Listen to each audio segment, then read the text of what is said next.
जळगावच्या रावेरमध्ये अवकाळी पाऊस व गारपीटचा मोठा फटका बसला। शेतकऱ्यांचं अतोनात या ठिकाणी नुकसान झालेलं आहे। यात केळी पीक असो किंवा मका पीक असो हे जमीनदोस्त झालेलं आहे। शेतकऱ्यांचं अतोनात नुकसान झालं आहे। आधी शेतकरी मोठ्या प्रमाणात संकटात असताना पुन्हा एकदा शेतकऱ्यांना हा फटका बसलाय। कृषी अधिकारी आपल्या सोबत आहेत, काय सांगाल? दिनांक 12/4/2025 रोजी झालेल्या गारपिटीमुळे रावेर तालुक्यात 510 हेक्टरचे 732 शेतकऱ्यांचं नुकसान झालेल्याचा प्राथमिक अंदाज आहे। तर महसूल विभाग, ग्रामविकास विभाग आणि कृषी विभाग यांच्या संयुक्त विद्यमाने पंचनाम्याची कारवाई सुरू केलेली आहे। तरी ज्या शेतकऱ्यांचं नुकसान झालं आहे त्यांनी पंचनामा करून घ्यावा।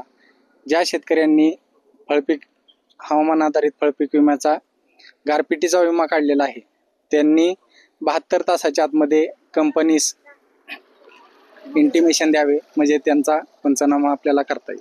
यात काय कोणत्या कोणत्या पिकाचं नुकसान झालेलं आहे? सर्व रावेर तालुक्यात जास्त केळीचं नुकसान झालेलं आहे, त्या पाठोपाठ मका आणि थोडंफार हळद या पिकांचं नुकसान झालं। एकीकडे शेतकऱ्यांची अशी ओरड आहे की पंचनामे होतात मात्र मदत कुठलीही मिळत नाही।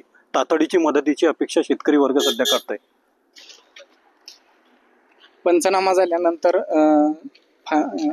अंतिम आकडेवारी येईल आणि अंतिम आकडेवारी शासनास पाठवल्यानंतर शासन मदत लगेच देऊ करते। हे होते कृषी अधिकारी रवी गोरेसह मंगेश ढोले, TV9 मराठी, रावेर, जळगाव।